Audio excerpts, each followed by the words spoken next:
வணக்கம் மக்களே, நம்ம சேனல்ல தொடர்ந்து ரிவ்யூஸ் தாங்க பார்த்துக்கிட்டு இருக்கோம். அந்த வகையில இப்ப நம்ம எதை பத்தின ரிவ்யூ பார்க்க போறோம் அப்படின்னா, நம்ம கார்த்திக் கதையில ஏப்ரல் 24 என்ன நடக்க போகுது அப்படிங்கிறத பத்தி தாங்க இந்த வீடியோல பார்க்க போறோம். ஸோ மறக்காம இந்த வீடியோக்கு லைக் பண்ணிக்கோங்க. நம்ம சேனலை சப்ஸ்கிரைப் பண்ணிட்டு பக்கத்துல உள்ள பெல்லைக்கானையும் கிளிக் பண்ணி ஆல்னு செட் பண்ணிக்கோங்க. அப்பதாங்க அடுத்தடுத்து வீடியோஸ் போடும் பொழுது உங்களுக்கு தொடர்ச்சியா நோட்டிபிகேஷன் வரும், பார்க்கலாம். சரி வாங்க வீடியோல என்ன நடந்துச்சு அப்படிங்கறத பத்தி நம்ம இன்னைக்கு பார்ப்போம். சாமுண்டீஸ்வரி அந்த போட்டோவை பார்த்ததோட ரொம்ப சந்தோஷப்படுறாங்க.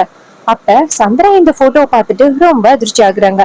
சந்திரா இங்க இருந்து ரூமுக்கு போறாங்க. அங்க போனதோட இந்த ரேவதி எப்படியும் இந்த டிரைவர் ராஜாவை ஏத்துக்கிட்டு சந்தோஷமா வாழ மாட்டா அப்படின்னு நான் நினைச்சுக்கிட்டு இருந்தேன். ஆனா நினைச்சது எல்லாமே இப்படி ஆகிருச்சு. இவ பாட்டுக்கும் ஹனிமூன் போனதோட டோட்டலா சேஞ்ச் ஆயிட்டா. ஒருவேளை அவ அந்த ராஜா கூட சேர்ந்து சந்தோஷமா வாழ ஆரம்பிச்சிருப்பாளோ? ஐயோ, அவ மட்டும் அப்படி பண்ணான்னா கண்டிப்பா நான் இந்த வீட்டுல இருக்க முடியாது. இந்த டிரைவர் ராஜாவுக்கு நான் யாரு அப்படிங்கிற விஷயம் அவனுக்கு நல்லாவே தெரியும். அதை எப்ப பயன்படுத்துறது அப்படின்னு அவன் எதிர்பார்த்து காத்துக்கிட்டு இருக்கிறான். ஒருவேளை அந்த ரேவதி மட்டும் ராஜா கூட சேர்ந்து வாழ ஆரம்பிச்சுட்டா கண்டிப்பா அந்த ராஜா ரேவதி கிட்ட என்ன பத்தின உண்மைகளை சொல்லிடுவான். இதனால அக்கா என்னைய வீட்டை விட்டு துரத்தி அடிக்கிறதுக்கு நிறையவே வாய்ப்புகள் இருக்கு. இத்தனை நாளும் எப்படியாவது அக்காவை பழி வாங்கணும் அப்படி நினைச்சுக்கிட்டு இருந்த எனக்கு ஆப்புதான் மிச்சம். எப்படியாவது அவர்கிட்ட இந்த விஷயத்த சொல்லணும் அப்படின்ட்டு சந்திரா வந்து வெளியில வராங்க. அப்பதான் சாமுண்டீஸ்வரி சந்திராவை பார்த்து, சந்திரா எங்க கிளம்பிட்ட? சந்திரா சொல்றாங்க, இல்லக்கா ஒரு சின்ன வேலை இருக்கு, வெளியில போயிட்டு வரேன். சாமுண்டீஸ்வரி சொல்றாங்க, அப்படி என்ன வேலை சந்திரா? இப்ப பார்த்தாலும் இந்த மாதிரி வேலை வேலைன்னு சொல்லி எங்கேயாவது போற? அப்பதான் ராஜராஜாவும் மயில் வாகனமும் வராங்க. மயில் வாகனம் சொல்றாரு, அப்படி கேளுங்க அத்தை, எப்ப பார்த்தாலும் இந்த சின்ன மாமியார் ஏதோ ஒரு வேலை அப்படின்னு சொல்லிட்டு வெளியில போறாங்க. வெளியில போறவங்க லேட்டா தான் வராங்க. எங்க வராங்க எங்க போறாங்கன்னே தெரியல. அப்பதான் ராஜராஜா அவரோட சிக்க பயன்படுத்துறாரு. சாமுண்டீஸ்வரி, நான் கேக்குறேன்னு தப்பா நினைச்சுக்காத.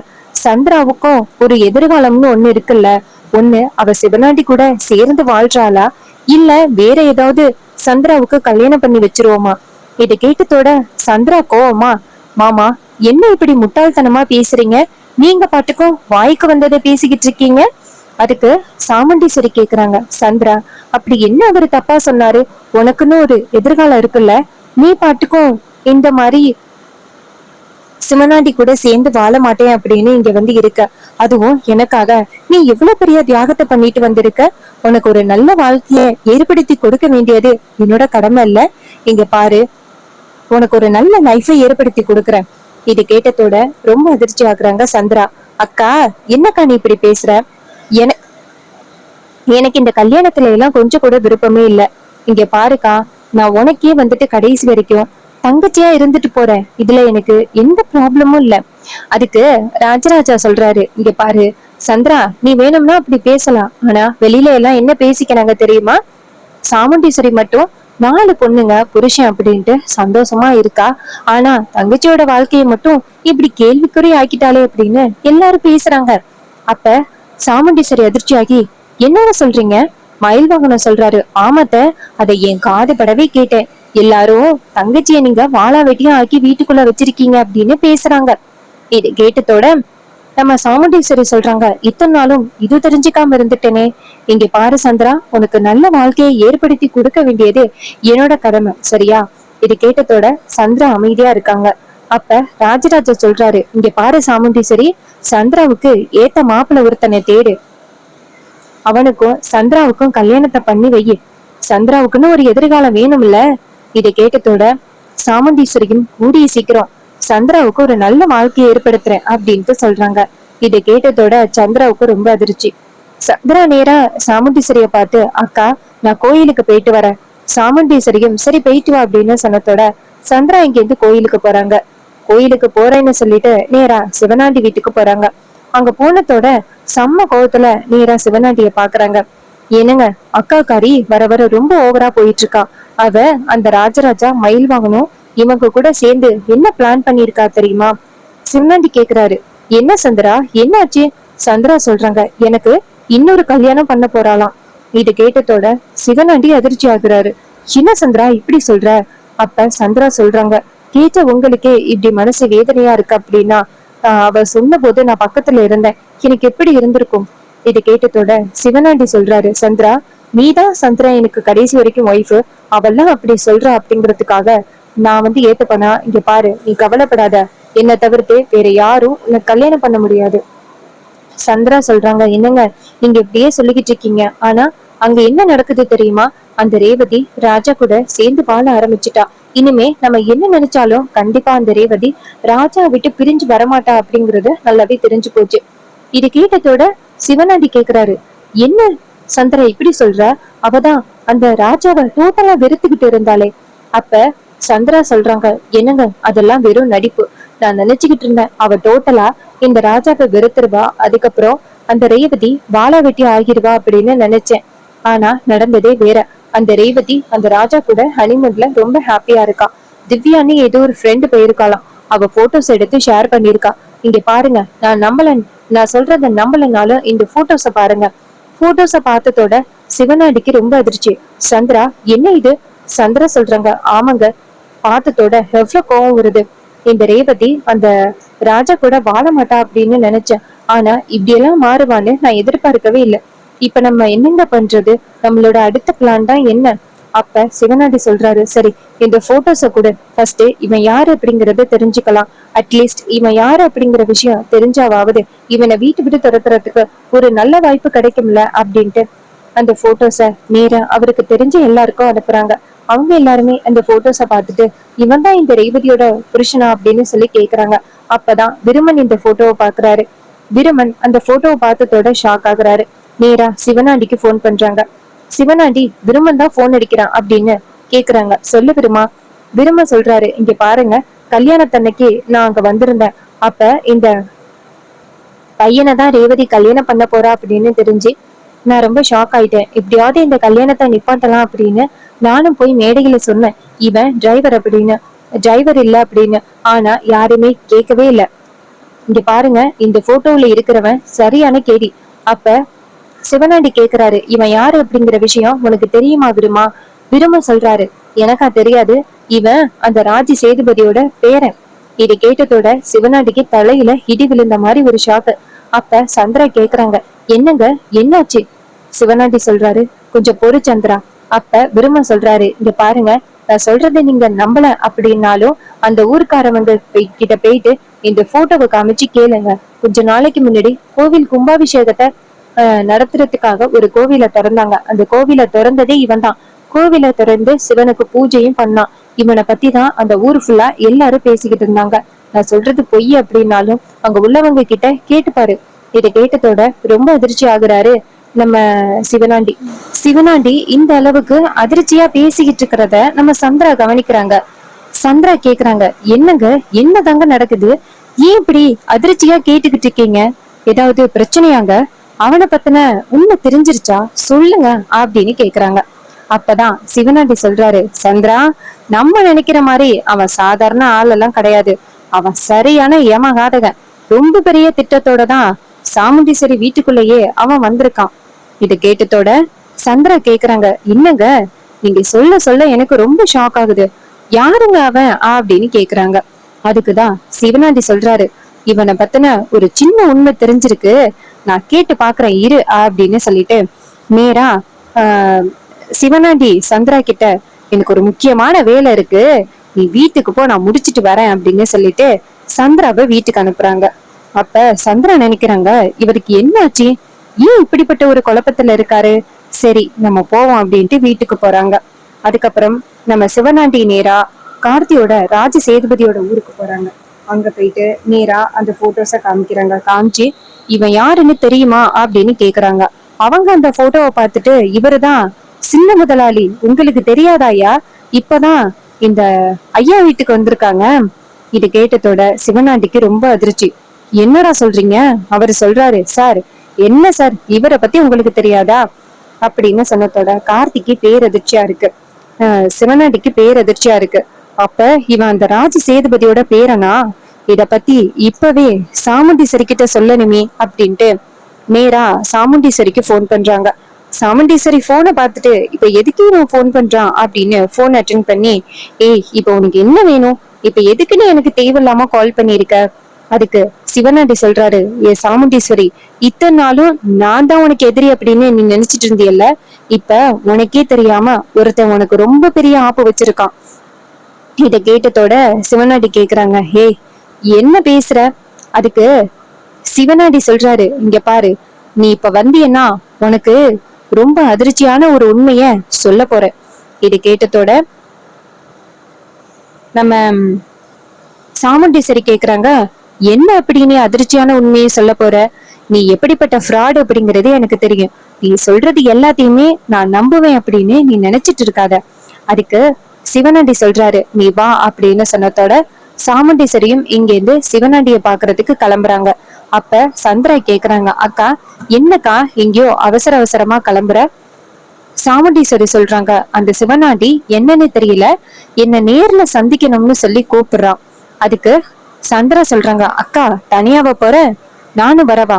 சாமுண்டீஸ்வரி சொல்றாங்க, இல்ல சந்திரா, நீ வர வேணாம். அவனை எப்படி சமாளிக்கணும்னு எனக்கு தெரியும், அதனால நீ கவலைப்பட வேணாம் அப்படின்னு சொல்லிட்டு சந்திரா விட்டுட்டு சாமுண்டீஸ்வரி கிளம்புறாங்க. சந்திரா இத பார்த்துட்டு, என்ன இது அக்கா இவ்வளவு குழப்பத்தோட இருக்காளே, சரி நம்மளும் ஃபாலோ பண்ணி போவோம் அப்படின்ட்டு சந்திரா சாமுண்டீஸ்வரிய ஃபாலோ பண்ணி போறாங்க. சாமுண்டீஸ்வரி நேரா சிவனாண்டிய போய் பாக்குறாங்க. சிவனாண்டி நேரா சாமுண்டீஸ்வரிய பார்த்து, வா சாமுண்டீஸ்வரி. சாமுண்டீஸ்வரி கேக்குறாங்க, இப்ப உனக்கு என்ன வேணும்? அப்ப சிவனாண்டி சொல்றாரு, சாமுண்டீஸ்வரி, இத்தனை நாளும் நான் தானே உன் எதிரின்னு நினைச்சிட்டு இருந்தேன். ஆனா உனக்கு தெரியாமையே ஒரு எதிரி இத்தனை நாளும் இருந்துகிட்டு இருக்கான், அதுவும் உன் பக்கத்துலயே. அது கூட தெரியாம நீ இத்தனை நாளும் இருந்திருக்க. சாமுண்டீஸ்வரி கேக்குறாங்க, ஏய் என்ன சொல்ற? அப்ப சிவனாண்டி சொல்றாரு, ராஜ சேதுபதி தானே உன்னோட பரம்பரை எதிரி, அதுக்கப்புறம் நான் உனக்கு எதிரியா இருக்கேன். ஆனா நான் கூட உன்னை எதிர்க்கணும் அப்படின்னா நேருக்கு நேராதான் எல்லா பிரச்சனைகளையும் உனக்கு கொடுத்துக்கிட்டு இருக்கேன்.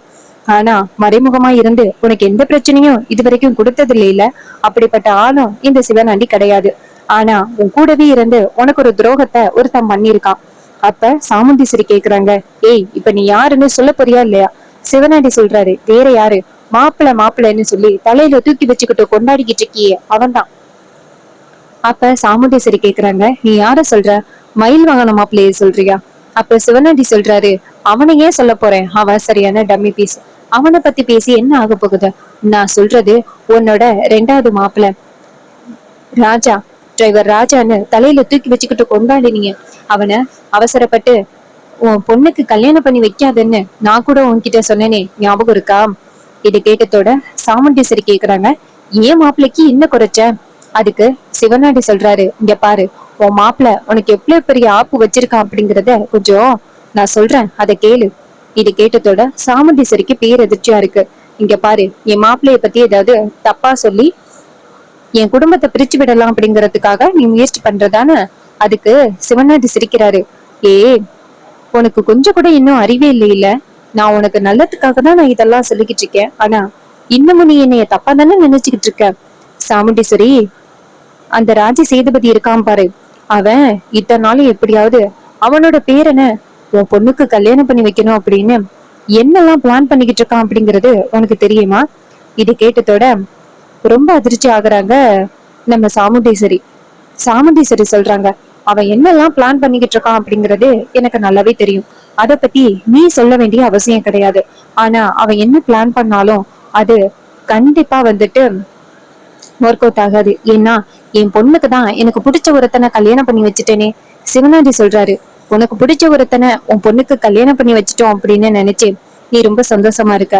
ஆனா அந்த பரமேஸ்வரியும் ராஜி சேதுபதியும் சேர்ந்து அவங்களோட பேரனை தான் உன் பொண்ணுக்கு கல்யாணம் பண்ணி வச்சிருக்காங்க. உன்னையவே ஏமாத்தி உன் கைனாலேயே தாலி எடுத்து கொடுத்து அந்த ரேவதிக்கு தாலி கட்ட வச்சிருக்கா அந்த பரமேஸ்வரி. இது எதுவுமே தெரியாம நீ முட்டாள்தனமா அவங்க கல்யாணத்தை நடத்தி இருக்க. அந்த பரமேஸ்வரி உன் கண்ணு முன்னேறி இருந்து நீ தோத்துட்ட, நீ ஒரு முட்டாள் அப்படின்னு அவ உன்னை பார்த்து மனசுக்குள்ளேயே நினைச்சுக்கிட்டு இருந்திருக்கா. அது கூட தெரியாம நீ இவ்வளவு பெரிய முட்டாளா இருந்திருக்க அப்படின்னு சொன்னதோட சாமுண்டீஸ்வரிக்கு பேரதிர்ச்சியா இருக்கு. இங்க பாரு, நீ சொல்றது மட்டும் பொய்யா இருந்துச்சுன்னா கண்டிப்பா நான் உன்னை சும்மா விட மாட்டேன். அதுக்கு சிவனாண்டி சொல்றாரு, நான் பொய் சொல்லணும் அப்படின்னு அவசியமே கிடையாது. நான் சொல்றது எல்லாமே உண்மை. இதுக்கு மேல நான் பொய் சொல்லி என்ன பண்ண போறேன்? அப்படி நான் பொய்யே சொல்லியிருந்தாலும் கண்டிப்பா நீ அதை சீக்கிரம் கண்டுபிடிச்சிருவ. கண்டுபிடிச்சிட்டியனா நான் உன்கிட்ட எப்படி பொய் சொல்ல முடியும்? இங்க பாரு சாமுண்டீஸ்வரி, அவன் உன்னை நல்லா ஏமாத்தி உன் வீட்டுக்குள்ள வந்துட்டான். இனிமே நீ என்ன நினைச்சாலும் அவன் அந்த வீட்டை விட்டு போறதுக்கு வாய்ப்பே கிடையாது. உன் வாழ்க்கையில நீ யார வந்துட்டு அடியோட வெறுத்தியோ, எவனை நீ வந்து பழி வாங்கணும், அவன் முகத்திலேயே முழிக்க கூடாது அப்படின்னு நினைச்சியோ, இப்ப அவனை தான் அந்த வீட்டுக்கு நீ மாப்பிள்ளையா கொண்டுட்டு வந்திருக்க. இது கேட்டதோட சாமுண்டீஸ்வரிக்கு செம்ம கோவம். ஏ சிவனாண்டி, நீ சொல்றது மட்டும் பொய்யா இருந்துச்சுன்னா அவ்வளவுதான், என் துப்பாக்கி தான் பேசும். அதுக்கு நம்ம சிவனாண்டி சொல்றாரு, இங்க பாரு, அதெல்லாம் அப்புறம் பாத்துக்கலாம். ஃபர்ஸ்ட் நான் சொல்றது உண்மை அப்படிங்கறத நீ போய் பாரு. நான் சொல்றது உண்மை அப்படிங்கறது உனக்கு தெரிய வரும். அப்ப பாரு என்ன நடக்குது அப்படின்னு சொன்னதோட நம்ம ரேவதி வந்துட்டு நம்ம சாமுண்டீஸ்வரி வந்துட்டு ரொம்ப அதிர்ச்சி ஆகுறாங்க. சாமுண்டீஸ்வரி நேரா கார்த்திய பார்த்து சிவனாண்டிய பார்த்து, இங்க பாரு, நீ சொல்றது மட்டும் உண்மையா இருந்துச்சு, அப்புறம் நீ சொல்றதான் நான் கேட்பேன் அப்படின்னு சொல்லிட்டு நேரா வீட்டுக்கு போறாங்க. அப்பதான் சந்திரா இங்க இருந்து வந்து சிவனாண்டிய பாக்குறாங்க. ஏங்க இந்த விஷயத்த பத்தி ஏங்க என்கிட்ட சொல்லல? சிவனாண்டி சொல்றாரு, எப்படி உன்கிட்ட சொல்ற? அதுக்கு சந்திரா கேக்குறாங்க, என்னங்க உண்மையாவே அவன் அந்த ராஜ சேதுபதியோட பேரனா? அதுக்கு சிவனாண்டி சொல்றாரு, ஆமா சந்திரா, அவன் தான் ராஜ சேதுபதியோட பேரன். அப்பதான் சந்திரா சொல்றாங்க, அவனோட தோரணைய பார்க்கும் பொழுதே எனக்கு சந்தேகமா இருந்துச்சு. கண்டிப்பா அவன் சாதாரண வீட்டுல உள்ள பையன் கிடையாது, அவன் கண்டிப்பா ஒரு பெரிய இடத்து புள்ள அப்படிங்கிறது எனக்கு ஆரம்பத்துல இருந்தே சந்தேகமா இருந்துச்சு. இப்ப நான் சந்தேகப்பட்டது உண்மை ஆகிருச்சு. இதை கேட்டதோட நம்ம சிவனாண்டி சொல்றாரு, இங்க பாரு சந்திரா, இதுக்கப்புறம் தான் நம்ம கொஞ்சம் கேர்ஃபுல்லா இருக்கணும். என்னதான் இருந்தாலும் கல்யாணம் ஆகிருச்சு. கண்டிப்பா அந்த சாமுண்டீஸ்வரி ஒருவேளை என் பொண்ணுக்கும் அவனுக்கும் கல்யாணம் ஆகிட்டு இனிமே அவன் தான் என் மாப்பிள்ள அப்படின்னு ஏத்துக்கிட்டா அது நமக்கு ரொம்ப பெரிய பிரச்சனை ஆகிரும். காரணம் முன்னிட்டும் அந்த குடும்பம் ஒண்ணு சேரவே கூடாது. அப்படி ஒண்ணு சேர்ந்துச்சு ராஜி சேதுபதிய நம்மளால நெருங்கவே முடியாது, தெரியுமில்ல? இது கேட்டதோட சந்திரா சொல்றாங்க, ஆமாங்க, எனக்கு நல்லாவே தெரியும் அந்த ராஜி சேதுபதிய நெருங்கவே முடியாது. அதனால ஒருவேளை இந்த சாமுண்டீஸ்வரி அந்த வீட்டோட சமாதானம் ஆகிட்டா அதுக்கப்புறம் நம்மளால அந்த குடும்பத்தை ஒண்ணுமே பண்ண முடியாது. அதனால நம்ம எப்படியாவது அந்த சாமுண்டீஸ்வரி கிட்ட கண்டதையும் சொல்லி அந்த குடும்பத்தை பிரிச்சு விடணும் அப்படின்னு சொல்றாங்க. இதை கேட்டதோட சிவனாண்டியும் ஆமா அப்படிங்கிறாங்க. இன்னொரு பக்கம் நம்ம சாமுண்டீஸ்வரி செம்ம கோமா வீட்டுக்கு போயிட்டு வீட்டுல உள்ள பொருளை எல்லாம் போட்டு உடைக்கிறாங்க. இதை பார்த்துட்டு ராஜராஜாவும் மயில் வாங்கனமும் வந்துட்டு என்னாச்சு அப்படின்னு கேக்குறாங்க. சாமுண்டீஸ்வரி சொல்றாங்க, எனக்கு நம்பிக்கை துரோகம் பண்ணிட்டாங்க. ராஜராஜா அதிர்ச்சி ஆகுறாரு. மயில் வாங்கணும்னு நினைச்சிட்டு ஷாக் ஆகுறாரு. ஒருவேளை அத்தைக்கு கார்த்தி யார் அப்படிங்கிற விஷயம் தெரிஞ்சிருக்குமோ அப்படின்னு.